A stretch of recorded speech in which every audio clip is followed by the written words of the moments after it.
Alright, let's be real. Sometimes your brain just feels like a messy sandwich. There's too much going on, stuff slipping out the sides, and no napkins in sight. That's where therapy comes in. And we're not just talking about screaming into the void or trauma dumping on your sandwich artist. We're talking actual therapy with someone who knows what they're doing.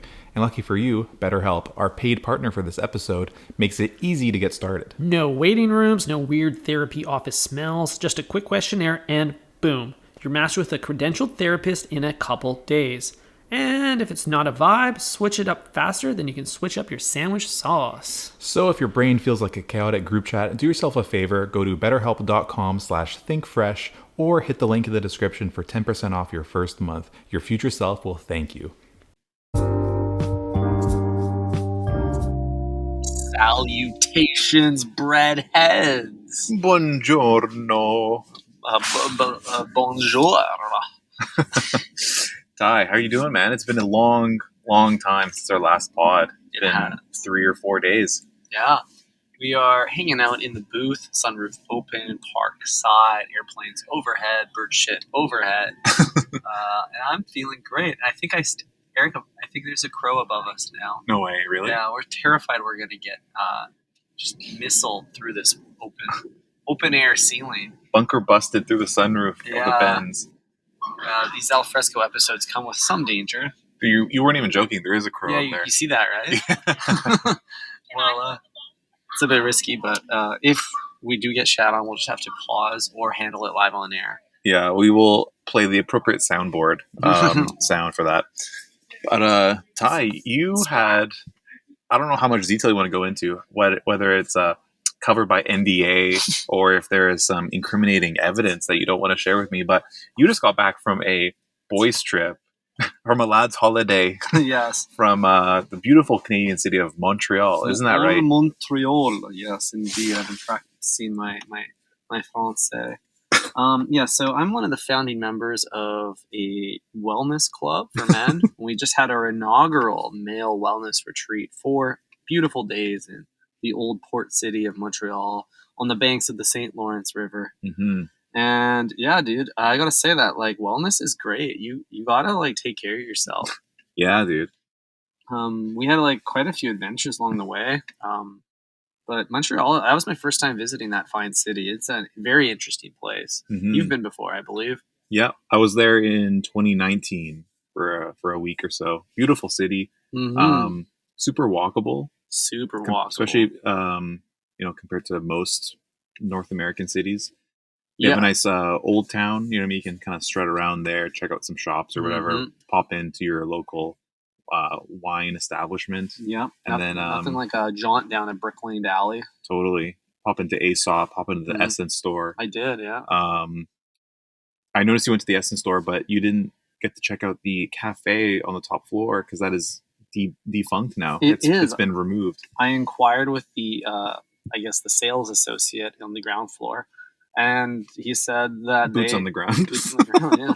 He said that it was gone in 2019. It's been gone forever, which is a shame. I wonder how many people weekly ask him about that. Can I go up to the cafe that no longer exists? Damn. Yeah, you asked them 6 years later. That's crazy. If I had so much staff turnover since then. Yeah, totally. So that was kind of an interesting spot. The Essence store. There's only 10 pieces of clothing inside the store. Yeah. And it kind of looks like that room that Kanye lived in that stadium in Atlanta. Right. There's just an old bed in the corner and a few racks of clothing. Right. One pair of Bottega boots and a leather jacket.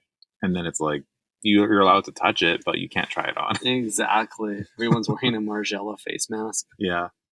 So, okay. So what else did you get up to out there? Did you black out or what? Well, the thing with a male wellness retreat, because you have to experience both the highbrow and lowbrow aspects of wellness in order to really grow. So there were some late nights, but there was also some really early mornings. Let's talk about some of the more traditional wellness activities. Doing yoga with 10 dudes is awesome. Just a private yoga class. All my dogs are downward dogging and sweating up a storm. And that's a really special experience. I would highly recommend doing a yoga class with only men. Okay. And from what I understand, Ty, everyone in your crew, in your posse, is either married or getting married, Hmm. except for one guy. And the one guy didn't come to the yoga class. It's true. He bailed on the yoga class. Doesn't which he is- know that yoga classes are like the new Tinder? It is historically like a hotbed for hot teas, but not when you book out the entire session. So Damn. yeah, dude. Which is, I honestly, I tell you, it's better that way because you can like just stretch your pelvis and your ass crack and all of the other parts of your body. Nice. You never really get to stretch Yeah. without the like meandering, objectifying eye of a Nice. woman. You can just turn to your boy and say, "Don't mind me, I'm releasing." Exactly.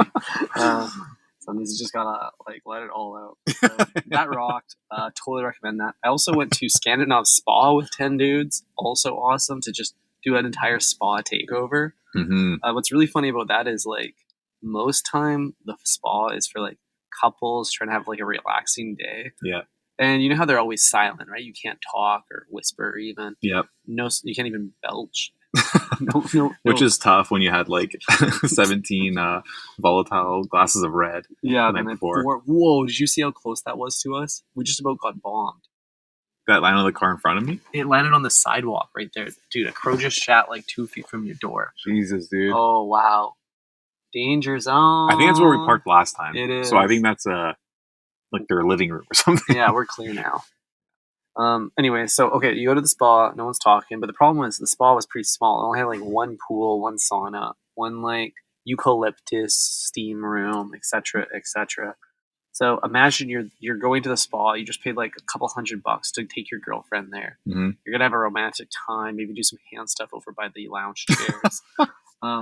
You just get robed up, you walk, you turn the corner to the single hot tub in the entire spa, and there's just 10 men sitting silently in there, all staring back at you. Damn. Yeah, dude, it's hilarious. It's so funny. That is kind of wild to have like 10 dudes sitting in silence. Yeah. So you mentioned you took over the entire yoga class. How much of the spa did you guys take over? Because I'm sure if like you have critical mass, you can just invent your own rules. Mm-hmm. You'd think, yeah. So I think we had about 50% of the capacity of the spa covered, 20 people total. And Okay. when you, even with best intentions, 10 guys going anywhere ruins the space. Every coffee shop, every bar, every restaurant, 10 guys walking in just absolutely ruins it. Yeah. The aura is gone. The vibe is gone. Nobody wants you there. The host doesn't want you there. The other customers don't want you. You don't even want to be there. You're just sad that you ruined it for everyone else. Yeah. The whole time you're thinking like, why do we invite so many dudes? Yeah, exactly. So the only way to get past that is to engage in the sacred male act of drinking 1,000 beers. Beautiful. Until you forget to about your own sense of social mannerisms. Mm-hmm. Throw those all away. Lovely. So the So that's what we Scandinave do. Spa, is it the same as what we have in Whistler? Yes, but the Whistler location is outdoors. Montreal's location is indoors. Oh, okay. Montreal location is quite a bit smaller. The hot tubs are not as hot, and the cold plunges are not as cold because the French are wussies. Gotcha. Okay.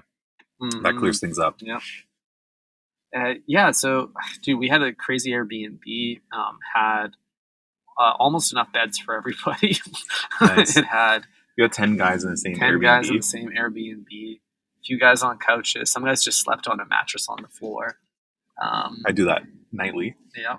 Yeah, it's true. Not a problem. Wabi-sabi vibes, right? Yeah. But, like, I don't know. We were staying in the, like, gay village, which was a funny place for 10 men to pick an Airbnb. There, some stuff's happened there. It's the only place that kind of Airbnb is offered. Exactly. To be honest. That's true. It's the only place they're going to let you book it. The freak off size. Yeah. The freak off bundle.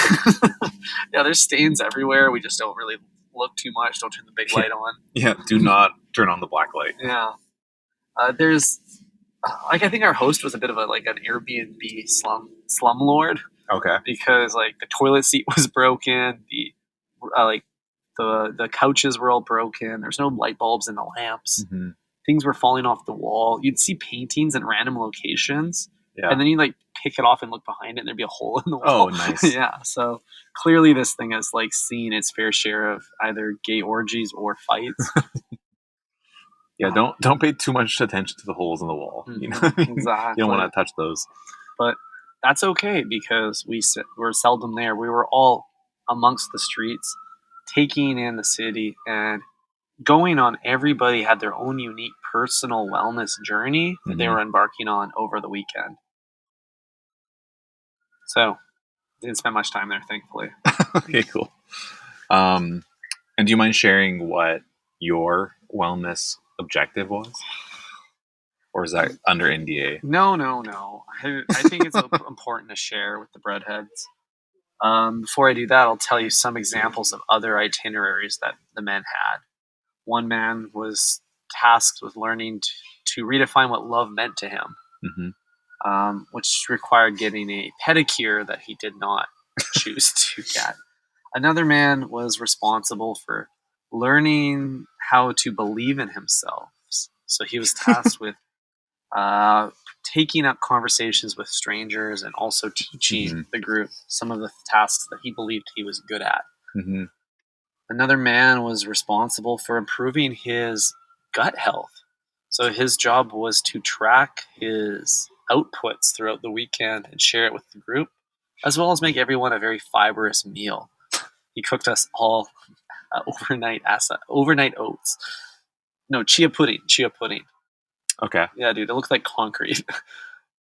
Wow. Okay. So you can kind of imagine the types of Jesus like Christ, wellness dude. journeys people are on. Somewhere to grow in all regards. You know, Ty, hearing about this trip kind of just erased all FOMO that I had, which was kind of what I was hoping to get out of this Yeah. conversation. I did have a bit of a lively weekend, but I was wishing that I was on this journey with you. But hearing what you put everyone through, I'm glad I missed out. Well, dude, sometimes you gotta like get a little uncomfortable if you're gonna really grow. Like one guy, his growth goal for the weekend was to develop his own sense of voice, his own Mhm. unique voice. You know, like he quotes a lot of things, but he doesn't really have a lot of his own original material.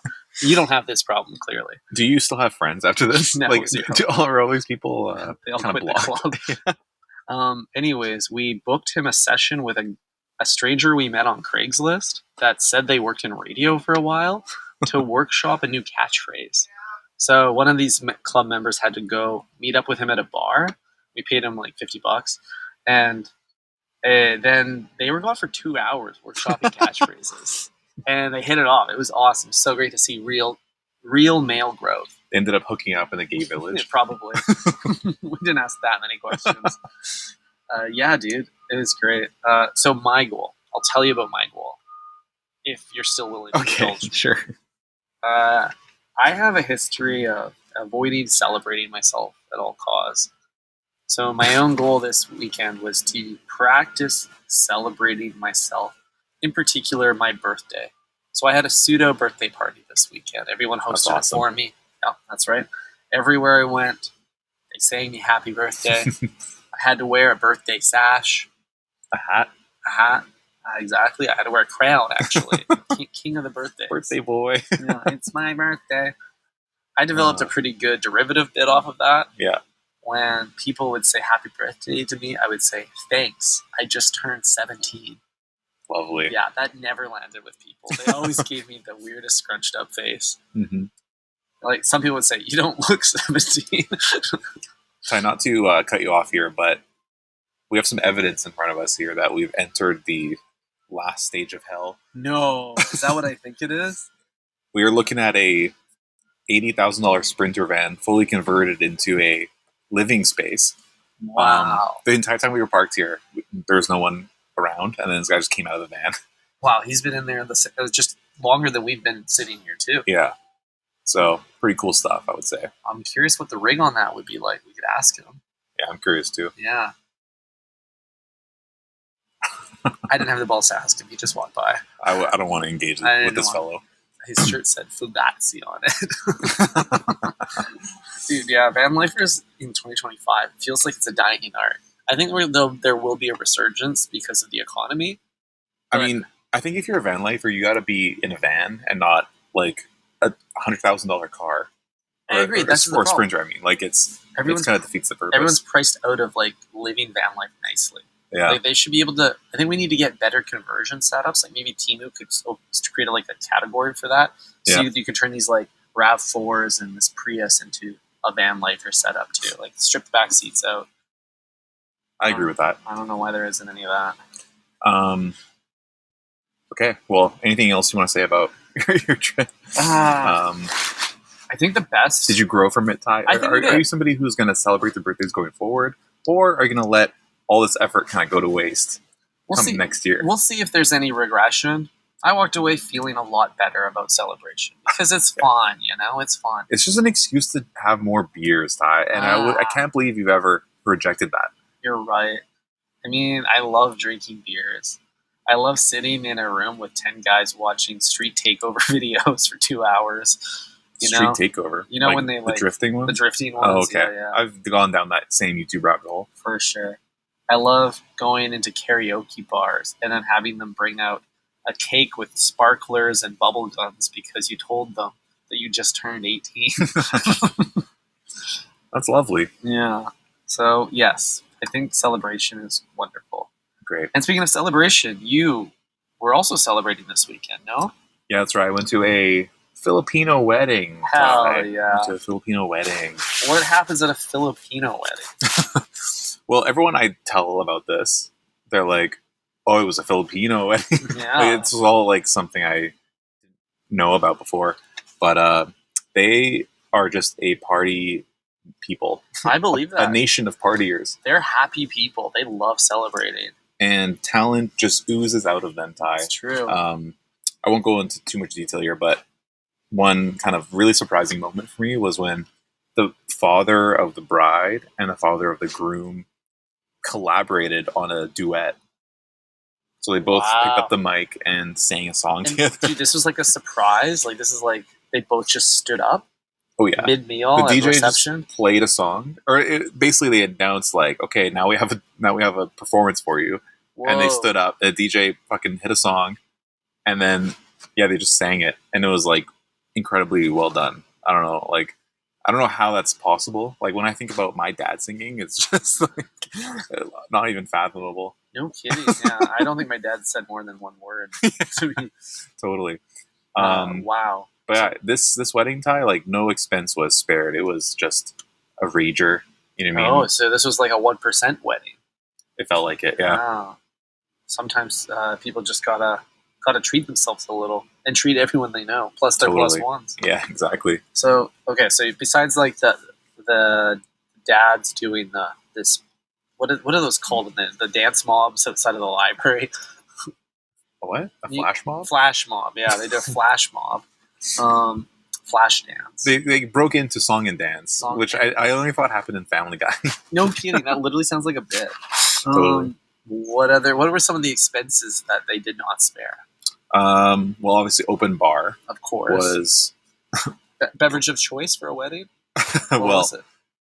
I mean, I tried everything. I fucking ran it through the bar. There's nothing this guy won't try. Yeah, I think I started with a custom Bellini they had there.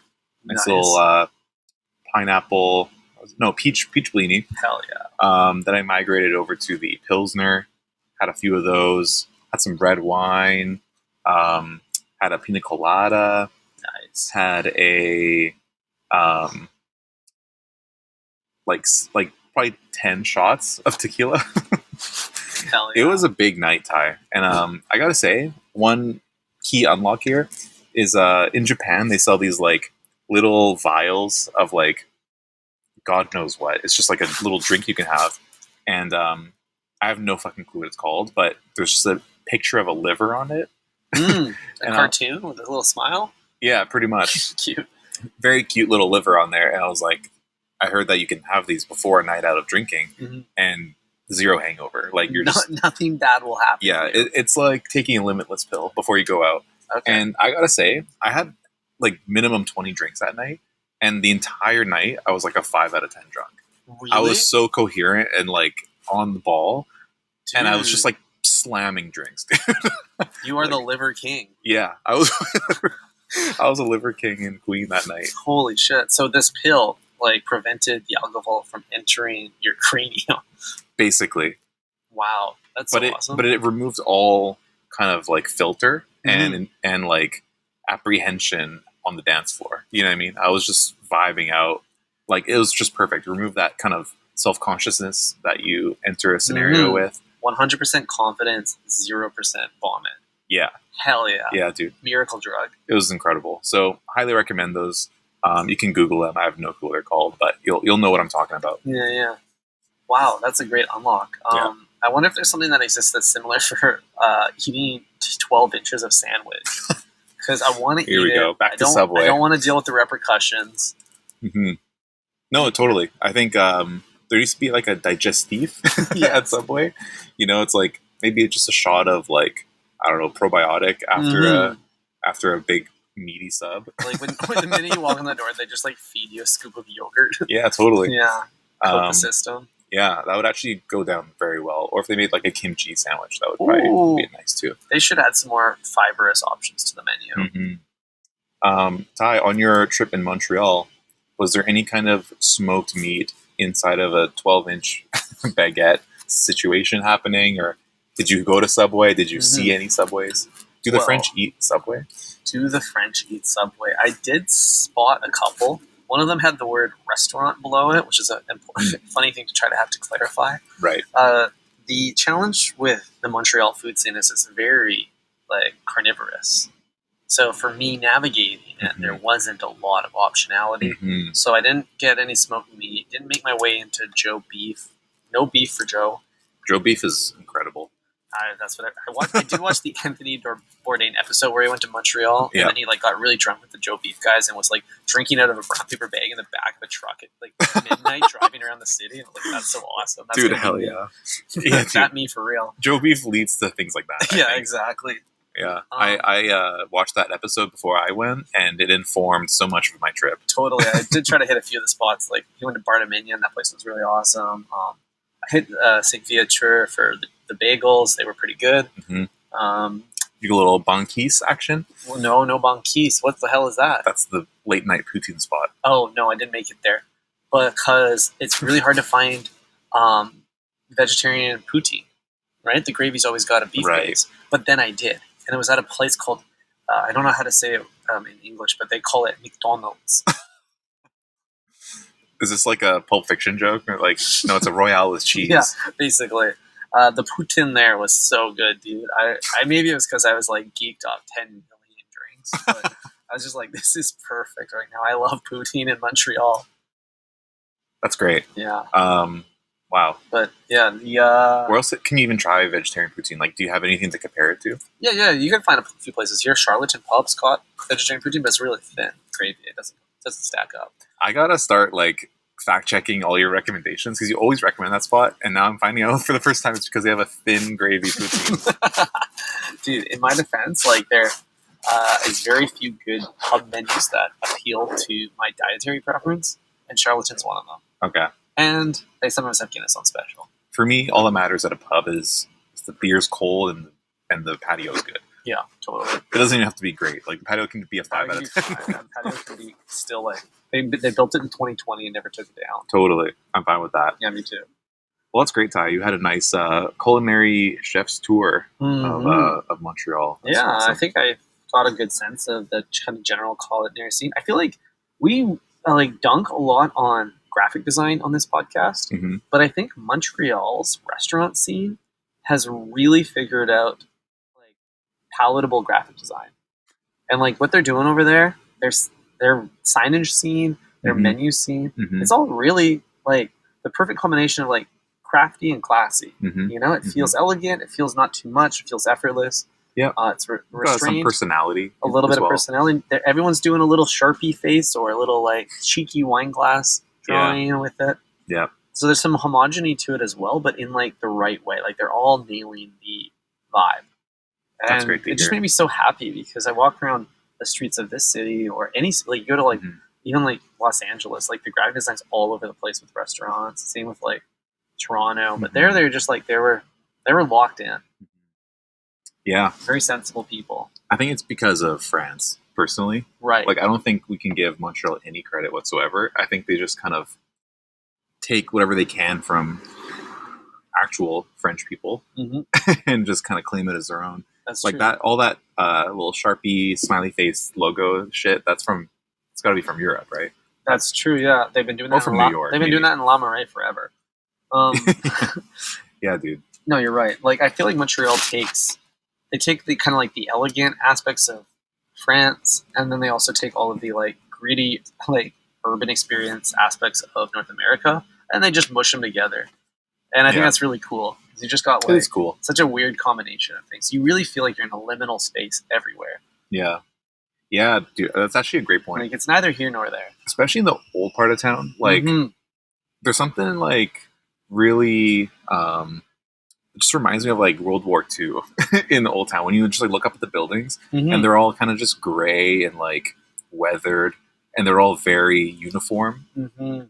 And it's kind of like France in that way. You know, all the buildings like look the same, Totally. but it's just like a more brutalist version of it. You know what I'm saying? I know exactly what you're saying. And then you kind of go down a random street where there's no shops, and it's just like there's nothing there but all these like uniform looking buildings. And you're just like, where the fuck Mhm. am I? You Yeah. ever get that vibe there? Oh yeah, you get that vibe, and then you like pull out to the busy tourist streets, and then it's just like full of people, but it's wider than European streets. There's cars. Yeah. It kind of just feels like I'm in like World War II Disneyland. Yeah. You know, like if Yeah. if the Walt Disney Corporation was like, we're gonna make a park that's an ode to another like that kind of era, Mm-hmm. or like that's the old town of Montreal. Totally. Yeah, so it's pretty whack there. Did you notice how all the streets have like sand and shit on them? I did not. Like the streets suck there. like the quality of the pavement. Oh, dude, I did notice that. Like, okay, I was in an Uber, and the Uber driver just like drove over a pothole so big that me dude. and him had to get out and like inspect his tires. Yeah, he's dude. like, "Oh, sorry about that." Yeah, that's standard. That's average Uber ride Yeah. in Montreal, dude. But straight up, though, like the Uber drivers there was terrible. Like every Uber driver was like almost getting people killed. Like I just like saw so many like run red lights and almost T-bone people, almost hit bikes. There's not a story where someone got in a car, got out, and didn't have a story about how they almost died. Yeah. Every single time without fail. It's just like, what is going on in this city? No, absolutely. And it's the no right on red rule that really Right. throws me as well. I'm like sitting in this Uber. I'm like, are you gonna fucking turn or not? Mhm. I think it's actually like is that BC only I don't know. or like Western Canada only where you can turn right on a red light? Whenever you're renting a vehicle, you got to look up your local driving laws. Yeah, that's right. And you got to make sure to pay for that international driver's permit, right? That's a fact. Yeah, You have to get that. that's one of my favorite scams. Yeah, got to get them though, and they're Yeah. kind of fun to own. It's fun. It's fun to have certifications. You know, It's fun to have paperwork, isn't it? just validating that yes, I can drive. The more Yeah. things that tell me I can operate any type of motorized equipment makes me feel cool. Yeah, absolutely. So I have a couple other topics for you. Yeah, hit me. This weekend I went to Rib Fest. Hell yeah, you Um, did. An annual occurrence. This is the 5th time we talked about Ribfest on this podcast. That's right, dude. Every single year I go to Rib Fest, Yeah. and it is better and better every year, Ty. It's so nice to be driving, into Port Moody, and you just see like a big plume of smoke, and you just kind of get a whiff of just meat smoking on the Make me grill. hungry. Oh, Dude, my stomach just growled when I pretended to do that. Yeah, it's just a beautiful thing to see and smell. And then you walk up and there's a 250-pound man like Mhm. just rubbing the meats with Mhm. barbecue sauce, and he's just having the best time of his life. It's just a simple pleasure. Everyone's smiling despite being in line and Mhm. slowly getting Mhm. heat exhaustion. Yeah, Were there more ribs this year? I think there were like 7 tents. 7 tenths, all shucking the rib, Yeah, the bone. all Porkin the swine, as they say. Yeah, putting the meat on the bone, Yeah, I was getting a rib out at the park. getting ribs down. Yeah, it was great, dude. Bought 3 racks. Hell That yeah, was dude. awesome. Oh, And, rack attack. yeah, they were serving beer there as well. So, I mean, any excuse to drink in the park and eat ribs is like Hell yeah, that's dude. that's what all festivals should be. It's just good food and drink. We don't need anything else, Ty. I don't even want the live music. It's annoying. It's never someone that's a good musician, Mhm, and it's always too loud. Like, leave all the fucking games and shit at home. Yeah, Like, no we cornhole. don't need any distraction from the food and drink. Yeah, and just like we want racks on racks on racks here. Like I don't want to have to stand in line for more than Mhm. 5 minutes to be able to order. That's the biggest problem with these food and drink Yeah. festivals is that there's never enough supply for the demand. Well, they do get quite busy because half of the game is like marketing to the crowd, like if you've won awards in the past. So the one we went to had like just trophies lined up outside, and you just knew that they were the boss. So Right. So everyone wants that one, right? yeah, we pulled up to theirs, and good as always. So So if you don't want a queue, you can go to either like the newcomer on the scene, like the Airbnb with no reviews, yeah, yeah. Or you can go to the superhost. the superhost, yeah. Or you can just go with the one that's always there, consistent, but they have the worst ribs, you know? Yeah, It's just, and I'm sure there's no signage that says that. Just Mhm. everybody just can tell. yeah, totally. But yeah, highly recommend. I think it's in Langley next month, so I Whoa. might have to double dip. So this is like on tour Rib Fest. Yeah. They just I'm following them around like a groupie. Oh, yeah, being the Rib Fest groupie's crazy. Yeah, Can I come along? I just want to eat. on the 60th stop, he had a heart attack. Yeah, dude. Oh, fuck. Wild. Yeah, but that was my weekend. Pretty eventful. No kidding. Me too, dude. Well, anything else you want to talk about, Ty? No, that we actually this was a lot. This is a lot to digest. A lot to pick. Yeah, many topics, but we'll bring them next episode. Mhm. Well, merci for listening. Yes, merci and bon air. And mercy me. Merci. Okay, breadheads. Ciao. Ciao.